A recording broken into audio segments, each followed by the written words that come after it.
Hello guys, welcome back to my YouTube channel study band. इस video में हम JKSSB finance account assistant के mathematics को start करने जा रहे हैं। आपको मैं बता दूं, मैथमेटिक्स का जो वेटेज है इस एग्जाम में वो 10 मार्क्स की है और अराउंड 10 टॉपिक्स ही हमें सिलेबस में दिए गए हैं। तो वन बाय वन हम आने वाली वीडियोस में कवर करेंगे उस सिलेबस को।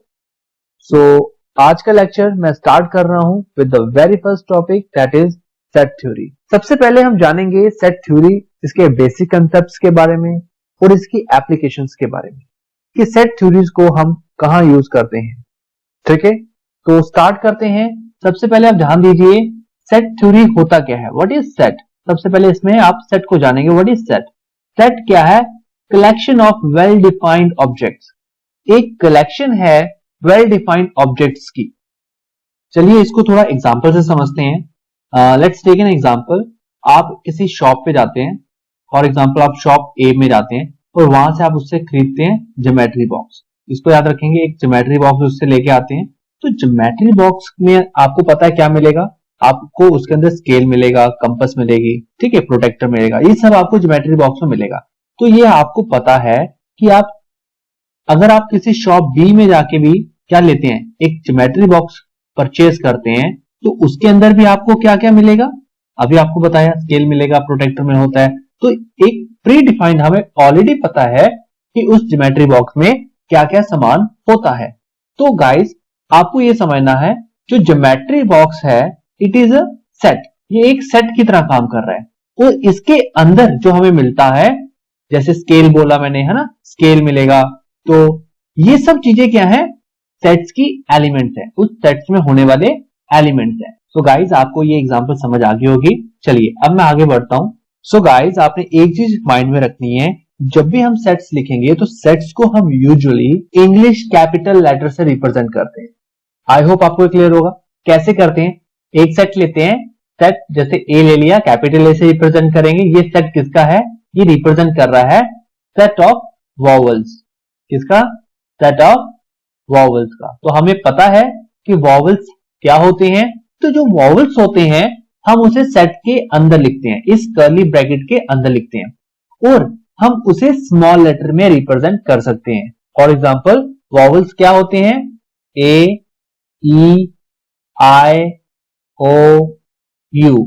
तो इसको हम इन्हें एलिमेंट्स बोलेंगे और इनको हम स्मॉल लेटर्स में रिप्रेजेंट कर सकते हैं। बट हमें सेट को जो रिप्रेजेंट करना है, इट इज ऑलवेज मेंशन्ड और you can say represent with capital letters. इसको याद रखेंगे, कैपिटल लेटर के साथ हमें इसे रिप्रेजेंट करना है। आई होप आपको ये क्लियर होगा। सो गाइज एक चीज का आप ध्यान रखेंगे यहाँ पे कि जब भी हमने किसी सेट को लेना है, it should be a well defined set. ठीक है, ये वेल डिफाइंड क्या चीज होती है, आइए उसे समझते हैं थोड़ा। जैसे एग्जांपल लेते हैं, हम एक सेट ले रहे हैं ऑफ नेचुरल नंबर। हमने सेट लेना है सेट ऑफ नेचुरल नंबर। तो गाइज आपको पता है नेचुरल नंबर्स क्या होते हैं, नेचुरल नंबर क्या होते हैं, जल्दी से बताइए। यस, ऐसे नंबर जो कहां से स्टार्ट होते हैं, 1 से स्टार्ट होके आगे कंटिन्यू होते हैं, 1 2 3 4 एंड सो ऑन। तो ये एक वेल डिफाइंड सेट है, इसको हम बोलते हैं वेल डिफाइंड सेट। अच्छा, तो जो वेल डिफाइंड सेट नहीं होता उसकी एग्जांपल देखते हैं। तो गाइज अगर मैं आपसे पूछता हूं कि set of top 3 shoes brands के नाम बताइए, तो किसी से पूछूंगा वो क्या बताएगा, नाम ले सकता है, नाइकी हो गया, प्यूमा हो गया, एडिडास हो गया, ठीक है। और यही मैं सेकंड पर्सन से पूछता हूं कि सेट ऑफ 3 टॉप्स ब्रांड्स के बारे में बताइए, तो उसके हिसाब से क्या हो सकते हैं, मे बी कोई और नाम हो, रिबॉक बोले, लोटो बोले या नाइकी ही बोले। तो आप देख पा रहे हैं कि यहाँ पे उसके सेट, जो नाम उसने सेट लिए वो अलग थे, और बी पर्सन ने जो नाम लिए शूज ब्रांड के वो नाम अलग थे। तो it means it is not well defined set. I hope आपको ये क्लियर हो रहा है। बट अगर मैं यही क्वेश्चन ए पर्सन से पूछूं कि सेट ऑफ नेचुरल नंबर बताइए, तो नेचुरल नंबर्स क्या लेगा, वो 1 2 3 एंड सो ऑन से नाम बताएगा। और यही चीज अगर मैं बी पर्सन से पूछता हूं कि सेट ऑफ नेचुरल नंबर्स क्या होंगे, तो वो भी यही आंसर देगा, 1 2 3 एंड सो ऑन, क्योंकि ये वेल डिफाइंड है। आप किसी से भी पूछेंगे कि नेचुरल नंबर्स क्या होते हैं, जो 1 से स्टार्ट होते हैं। आई होप आपको ये क्लियर होगा। सो गाइज मैंने आपको बताया कि सेट को हम कैपिटल अल्फाबेट से रिप्रेजेंट करते हैं। तो यहाँ पे हम अब पढ़ेंगे मेथड्स ऑफ रिप्रेजेंटिंग सेट्स। ठीक है, तो टू मेथड्स होते हैं या टू फॉर्म्स होते हैं रिप्रेजेंट करने के। One is roster form. क्या होता है? एक रोस्टर फॉर्म होती है and another is set builder form.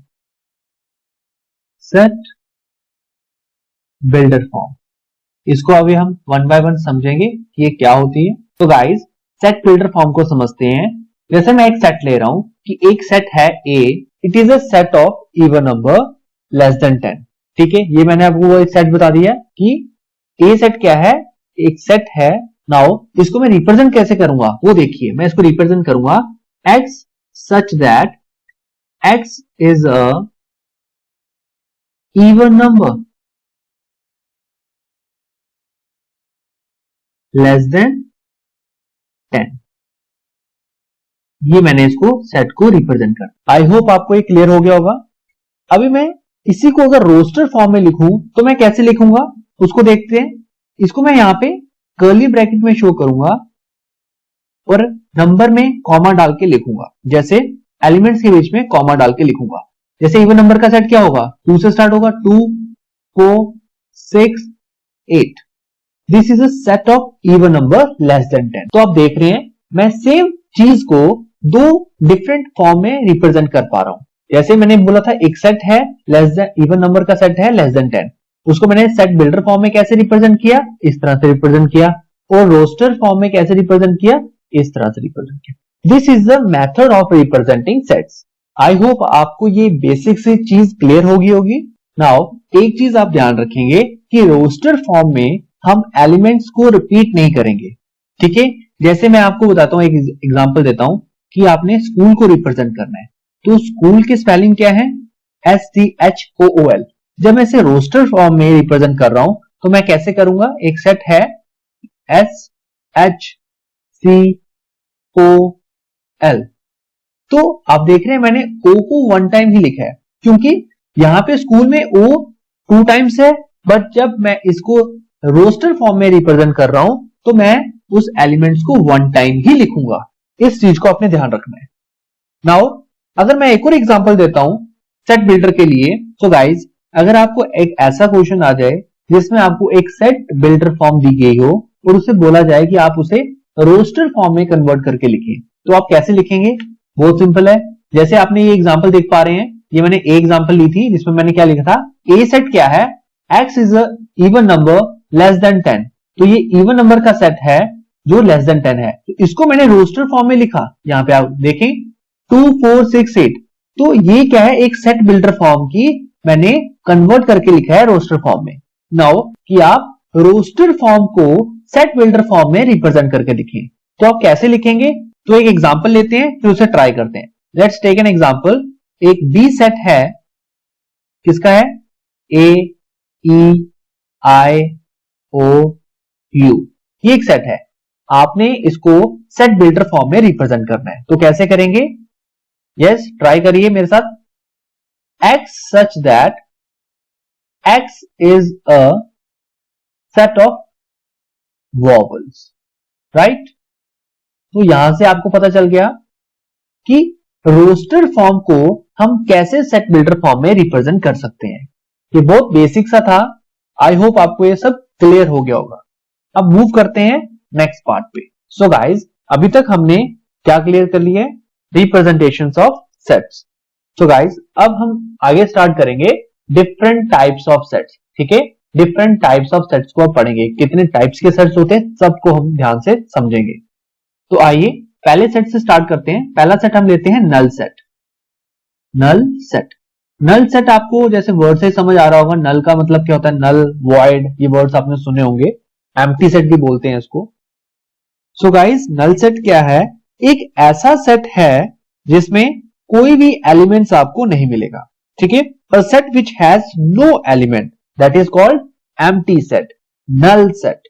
Okay, तो इसको डिनोट कैसे करते हैं, दैट इज इंपॉर्टेंट। आप इसे फाइ से डिनोट करते हैं, like this is a phi, या आप इसे कर्ली, ब्लैंक कर्ली ब्रैकेट से भी डिनोट कर सकते हैं। कर्ली ब्रैकेट रिप्रेजेंट करता है नल सेट को। फॉर एग्जाम्पल आप लिखेंगे set of even number less then 2।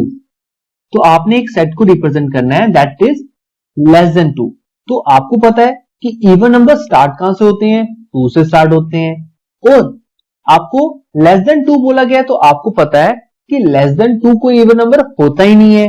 जब कोई लेस देन 2 इवन नंबर होता ही नहीं है तो ये सेट कैसा बनेगा, एक नल सेट बनेगा। ठीक है, जिसको हम रिप्रेजेंट कैसे करेंगे, 5 से रिप्रेजेंट करेंगे, therefore it is a null set. I hope आपको ये क्लियर हो गया होगा। Now let's move on second one. तो सेकंड हम लेते हैं सिंगलटन सेट। तो सिंगलटन सेट क्या होता है, नाम से आपको समझ आ रहा होगा, जल्दी से बताइए सिंगलटन सेट क्या होगा। एक ऐसा set which has only one element, इसको ध्यान रखेंगे, एक ऐसा सेट जिसके अंदर क्या है, एक ही एलिमेंट है। तो एक ही एलिमेंट 5 हो सकता है या कोई 6, कोई भी एक नंबर हो सकता है। ओके, तो ये सारे क्या है, एक सिंगलटन सेट है। आई होप आपको ये क्लियर है। नाउ मूव करते हैं नेक्स्ट वन पे। तो guys third one is finite set. तो फाइनाइट सेट को आप देखेंगे, फाइनाइट वर्ड से ही समझ आ रहा है। फाइनाइट सेट में क्या होंगे, एक ऐसा set which has limited number of elements. I hope आपको क्लियर है। तो एक ऐसा सेट जिसके अंदर लिमिटेड सेट है, फाइनाइट सेट है। जैसे मैं क्या बोलूं, अ set of odd number less then 5। तो एक सेट आपने रिप्रेजेंट करना है ऑड नंबर का जो क्या है, लेस देन 5 है। तो लेस देन 5 में कितने आएंगे, 1 और 3। This is a finite set. ठीक है गाइज, आई होप आपको क्लियर है। Now let's move on next one. तो नेक्स्ट हम देखते हैं फोर्थ वन, इनफाइनाइट सेट। तो इनफाइनाइट सेट में क्या आ जाएगा, वर्ड से ही आपको समझ आ रहा होगा। इनफाइनाइट सेट का मतलब हो गया एक ऐसा set which contains unlimited number of elements, जिसके अंदर जो एलिमेंट्स हैं वो इनफाइनाइट हैं। ठीक है, वो हम काउंट नहीं कर सकते, लिमिटलेस है। तो इसकी एग्जांपल हम लेते हैं a set of whole number. तो होल नंबर को अगर हम रिप्रेजेंट करेंगे तो हम कैसे करेंगे, होल नंबर 0 से स्टार्ट होते हैं, 0 1 2 एंड सो ऑन, ये कॉन्टिन्यूटी में रहेंगे। आई होप आपको क्लियर है, क्योंकि ये खत्म नहीं होंगे। ऐसे सेट को हम कैसे क्या नाम देते हैं, इनफाइनाइट सेट का नाम देते हैं। चलिए मूव करते हैं नेक्स्ट पॉइंट पे। तो guys next one is equivalent set. तो गाइस इक्विवेलेंट सेट क्या होता है, मुझे इसके साथ एक और लिखने दीजिए, that is equal set. Equal set को भी देखेंगे साथ side by side. Equal set आप थोड़ा ट्राई करिए, क्या होते हैं सोचने की थोड़ी कोशिश करिए। तो गाइस इक्विवेलेंट सेट्स क्या होते हैं, दो sets which have same number of elements. ठीक है, अगर मैं दो सेट्स की बात करूं, मैं एक सेट ए ले लेता हूं एंड एक सेट बी ले लेता हूं। अगर मैं बात करूं कि इनके अंदर क्या है, सेम नंबर ऑफ एलिमेंट्स हैं, सेम नंबर ऑफ एलिमेंट्स। तो ये n क्या है, ये n क्या रिप्रेजेंट कर रहा है, it represents number of elements, number of elements. I hope आपको क्लियर है। इसका मतलब क्या है, सेट ए अगर मैं लूं तो सेट ए में एलिमेंट्स हैं 1 2 3, और सेट बी में जो एलिमेंट्स हैं दैट इज 4 5 6। तो आप देख पा रहे हैं जो सेट ए के एलिमेंट्स हैं 1 2 3, दे कितने एलिमेंट्स हैं, 3 एलिमेंट है। नंबर ऑफ एलिमेंट्स अगर काउंट करेंगे दैट इज 3। सिमिलरली बी के भी आप एलिमेंट्स को काउंट करेंगे दैट इज 3। तो number of element of A is equal to number of element is B. ऐसे सेट को बोलते हैं हम equivalent set. Now equal set में चलते हैं। इक्वल सेट भी क्या है, तो गाइस सेट ए की हम एग्जांपल लेते हैं। सेट ए में क्या एलिमेंट है, जैसे 1 2 3, और सेट बी की एग्जांपल लेते हैं। सेट बी में हमारे एलिमेंट्स हैं 3 2 1। तो आप देख पा रहे हैं सेट ए के जो एलिमेंट है वो कितने हैं, 3 एलिमेंट है। सिमिलरली सेट बी के भी कितने एलिमेंट है, 3 एलिमेंट है। तो नंबर ऑफ एलिमेंट्स क्या है, इनके भी सेम है। बट एक चीज आप और ध्यान रखेंगे कि इनके जो एलिमेंट्स हैं वो भी सेम है। यहां पे 1 2 3 है, यहां पे 3 2 1 है। चाहे वो आगे पीछे है, दैट डजंट मैटर। इसको ध्यान रखेंगे, उससे हमें कोई फर्क नहीं पड़ता। फर्क क्या पड़ रहा है कि सेट ए के एलिमेंट सेम है सेट बी के एलिमेंट के, सेट बी के एलिमेंट भी इक्वल है सेट ए के, तो ऐसे सेट को हम बोलते हैं इक्वल सेट। आई होप आपको ये चीज क्लियर है। तो गाइस अब आप इक्वल सेट में और इक्विवेलेंट सेट में कंफ्यूज नहीं होंगे, क्योंकि जैसे मैंने बताया इक्वल सेट कौन से होते हैं। इक्वल सेट हम उसे बोलते हैं जिसके अंदर नंबर ऑफ एलिमेंट्स क्या होंगे, इक्वल होंगे, और उनके अंदर जो एलिमेंट्स हैं वो भी इक्वल है, ठीक है। और इक्विवेलेंट में सिर्फ सेट के नंबर इक्वल होते हैं। अगर एक सेट में 3 एलिमेंट है तो दूसरे सेट में भी 3 एलिमेंट हो तो वैसे सेट इक्विवेलेंट कहलाते हैं। अगर वो एलिमेंट भी सेम हो जाएं तो उसे हम इक्वल सेट बोलते हैं। आई होप आपको अब ये सब क्लियर हो गया होगा। मूव करते हैं नेक्स्ट पार्ट पे। चलिए गाइस, सबसेट। अब सबसेट क्या होते हैं इसको हम एग्जांपल से समझने की कोशिश करेंगे, ठीक है। Let's take an example of set A. Set A क्या है, 1 2 3, एंड सेट बी क्या है, 1 2 3 4 5। तो दीज आर द सेट। सो आपने अभी इसमें क्या नोटिस करेंगे, जो सेट ए है उसके क्या एलिमेंट है, 1 2 3, वो सेट बी में भी आपको मिल रहे हैं। आप देख पा रहे हैं सेट बी में भी आपको 1 2 3 दिखेगा। तो आप ऐसे बोल सकते हैं कि ए जो है that is a subset of B. So guys कभी भी अगर सेट कोई भी सेट ए हो गया, उसके जितने भी एलिमेंट्स हैं अगर वो दूसरे सेट में आपको मिलते हैं तो उसको हम क्या बोलेंगे, set A is a subset of B.